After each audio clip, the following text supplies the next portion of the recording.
Good morning, day 44 of the mini cut. So we are officially in our last and final week.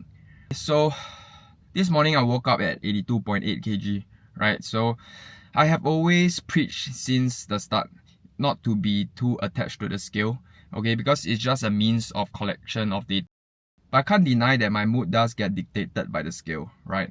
Maybe because it's like the first thing I wake up to, the first thing I do right in the morning, right?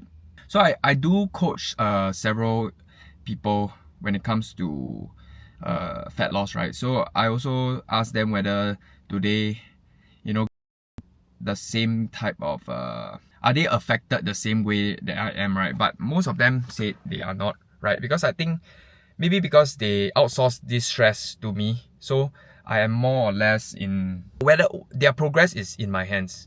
Okay, so they can really detach from the scale and then just leave everything to me. Okay, but for myself, because I coach myself, so I don't have this luxury of outsourcing the stress to anyone else.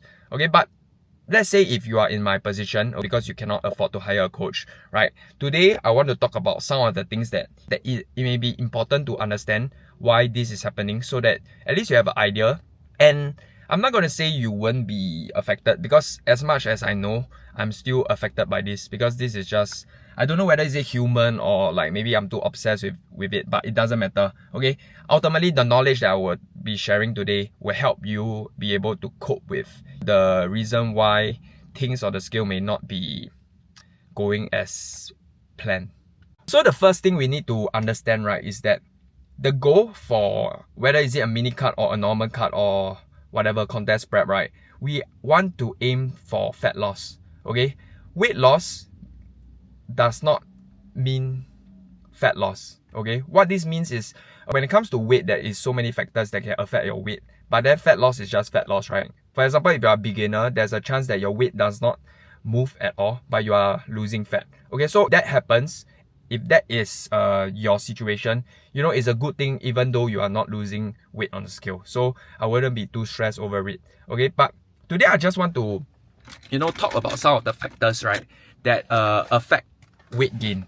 Okay, because this is exactly what I'm struggling with, right? The past few days, or rather the past week, hasn't been too great in terms of like my weigh-ins. So my weight has not go down. So let me just tell you my expectations, right? So ideally I want to see me hit the 81 range. So I don't know lah. I mean, although it's not very important, because in terms of like my goal, I have already achieved where I want to be, which is around that 10 to 12% body fat range. So I'm perfectly in a good range that I can continue to carry on my lean bulk already. Why my mood was affected is because my expectation was somewhere in the 81 range, right? But now I'm at like the high 82s. Okay, my lowest weigh-in of all time so far is 82 kg. Okay, so today 82.8.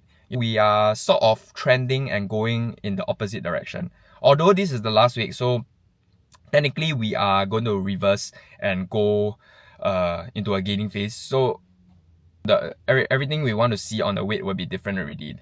But then it's still, because we are still in the mini cut phase, right? The goal is to see the number drop, right?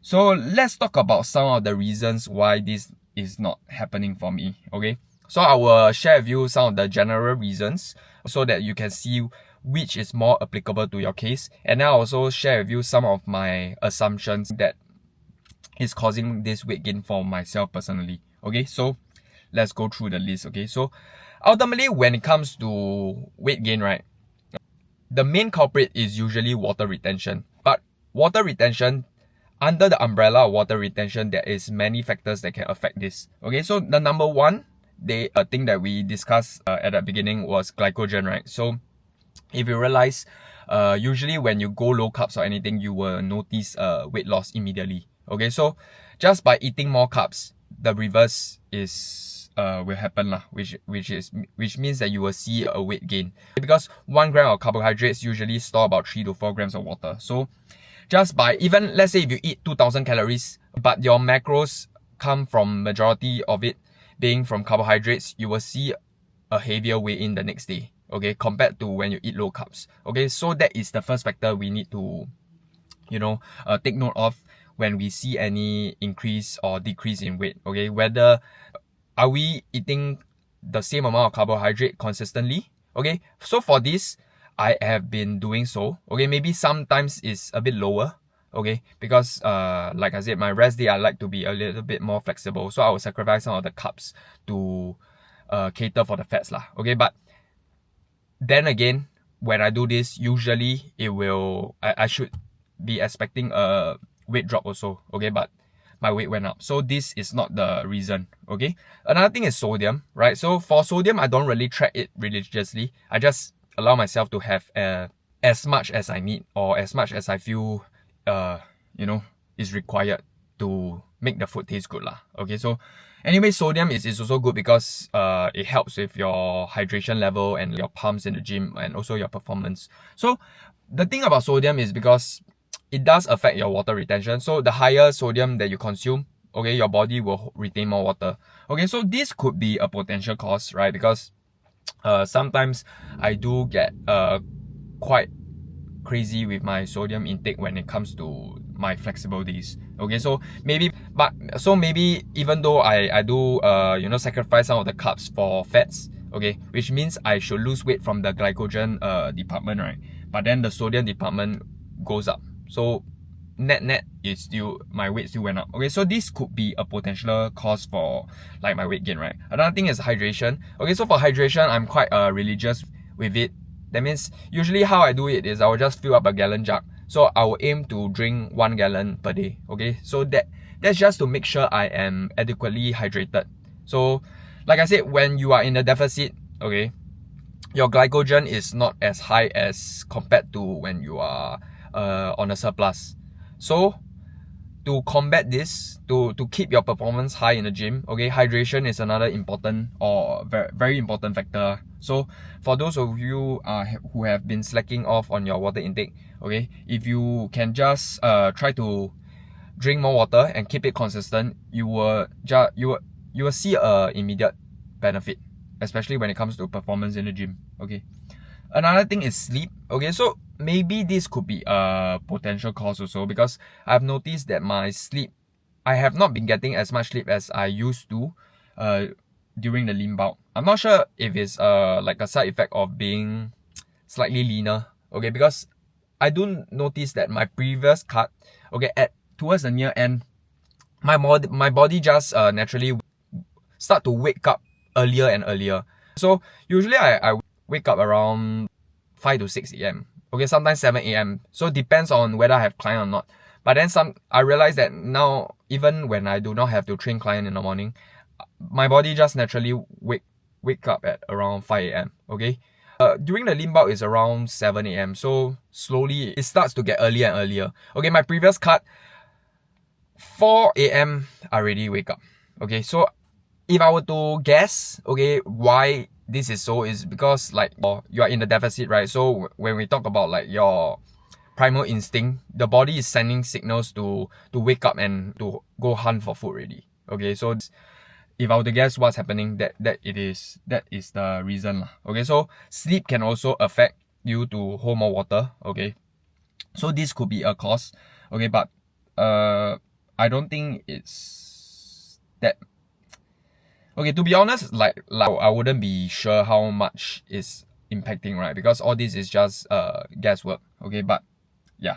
And then stress. Okay, so stress, whether is it from work or the diet itself, okay, because like I said, sometimes my mood does get dictated from the weigh-ins. So I could be also accumulating some stress because like the weigh-ins hasn't exactly been, up to my expectations, right? So there could be some stress from this. Okay, so like I said, when you have stress, it releases cortisol, which also makes your body retain water. Okay, so another factor is fat cells. So what happens is when you lose fat, okay, the fat cells does not shrink immediately. So what happens is water will take its place, which means even though you are losing fat, okay, so ultimately our goal is to lose fat, right? So if we lose fat, that's a good thing. Okay, but because the fat cells won't shrink immediately, the water will take its place, and then this will result in a weight gain as well. Okay, So for this, usually how to know that this is the case is just by looking at the progress pictures and like maybe your body measurements. So if those areas of matrix is improving, then that this could be most likely the cause lah. Or another thing is also, as a beginner, maybe you gain muscle and then lose body fat. So this could be another reason also. Okay, so the last factor that usually affects water retention is any hormonal changes. So for this is more applicable to ladies because every month they have their period, which can lead to bloating and water retention. Okay, so for this, not too applicable to me. Okay, but now let's move on to the other factors that can potential reasons for my weight gain. Okay, one reason is like meal timing. Okay, so when it comes to meal timing, so naturally, logically, if you think about it, right, if you end your last meal at 6 p.m. versus you end your last meal at 9 p.m., okay, some of the food is still, it won't be digested as fast as if you end it earlier. Okay, so which links to another factor, which is digestion. So digestion is a tricky topic, right? Because there's so many factors that can affect your digestion. Okay, meal timing is one. So the later you eat your meal, the less time you have for it to digest. Okay, so I'm not sure for you guys. Okay, but if I do not allow myself to digest and I go to bed straight away, I realize that the food stays in my stomach. I don't know, it's just that kind of like very bloated feeling. Okay, I know some of you guys that have like food coma or what, you can like just eat a lot and then just go to bed fine, right? But I feel very uncomfortable when I don't let my body digest the food before going to bed. So yesterday I did take a nap also. So I think less than 1 hour I took a nap. Then when I woke up, I was feeling very bloated. Okay, which comes to my next point, which is also the food, right? The choices of food that you choose can also affect your digestion because different people will process food differently. So yesterday I did have some changes in terms of like my food that I eat. Okay, so usually my food is always quite consistent. Okay, but yesterday I did make some changes. Although macros are the same, but just by changing food, you may be surprised. Sometimes your body may process the food differently. That's from the digestion portion. And then whether you can process it completely is another thing. The food that I eat that I suspect that could be a culprit of my weight gain is the sweet potato. I had quite a fair bit of sweet potato yesterday. Okay, so what happens is when you are eating sweet potato, there is a lot of fiber. So my diet previously was quite a low fiber diet. Okay, mainly it's really just rice and protein, right? So because for me, rice really digests really well.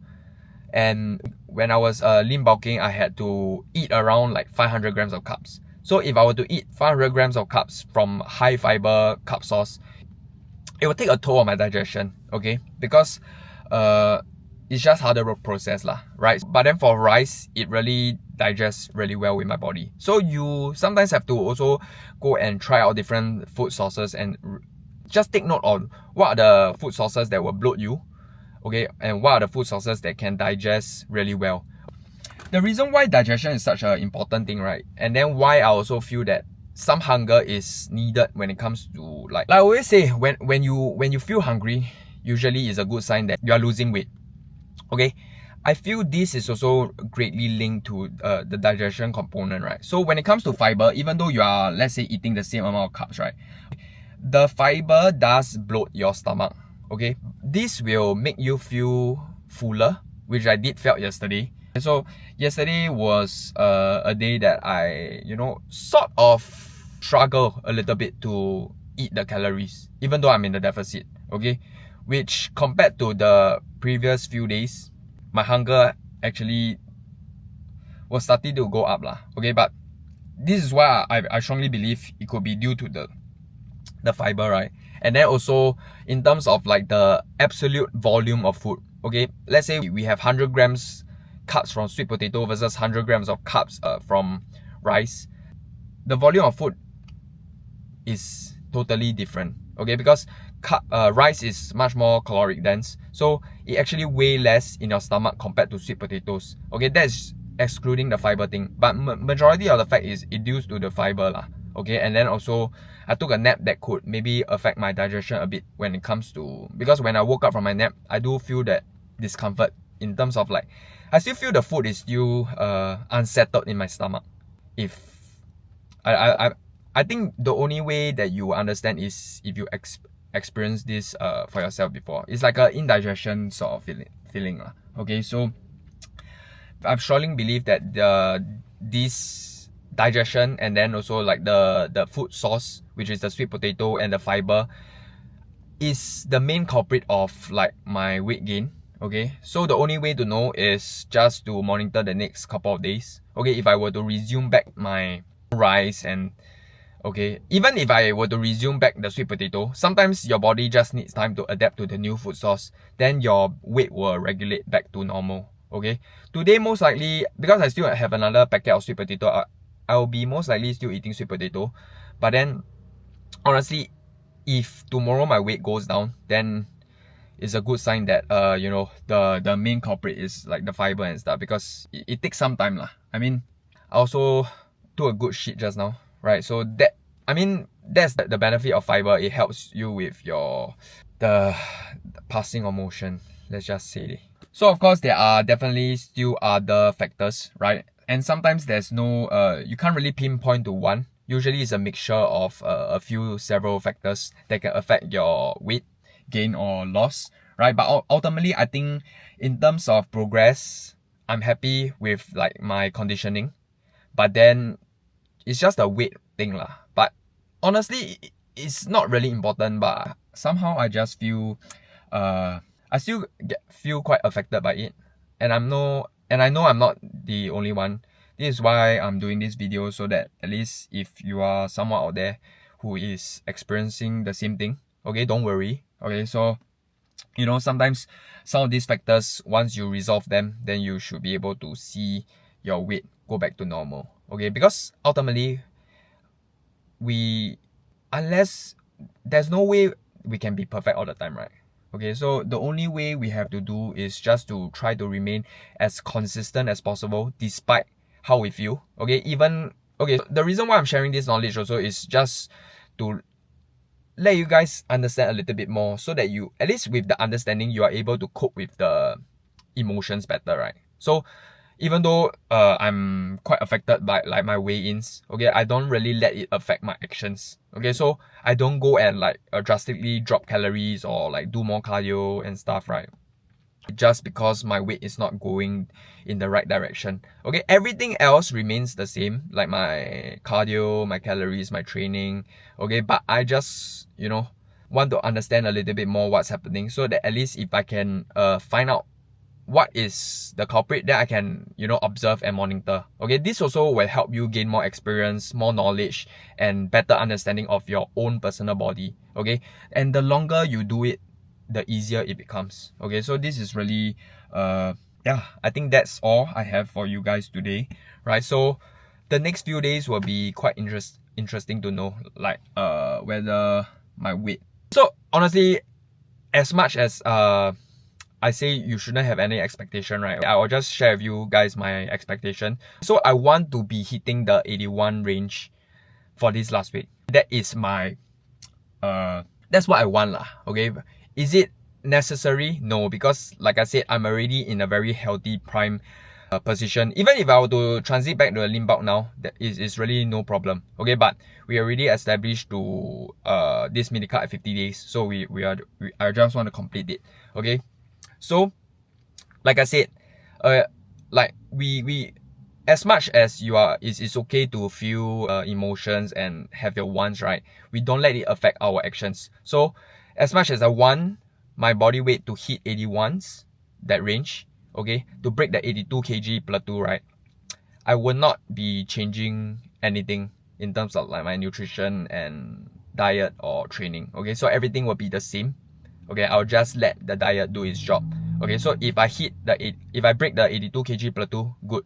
If I don't, then it doesn't matter, because we are going to be transiting into a lean bulk very soon. So that is another goal to pursue already. Okay, so I really hope this video helps any one of you guys who is facing the same problem. Okay, so that's it for today's video. I'll see you guys tomorrow.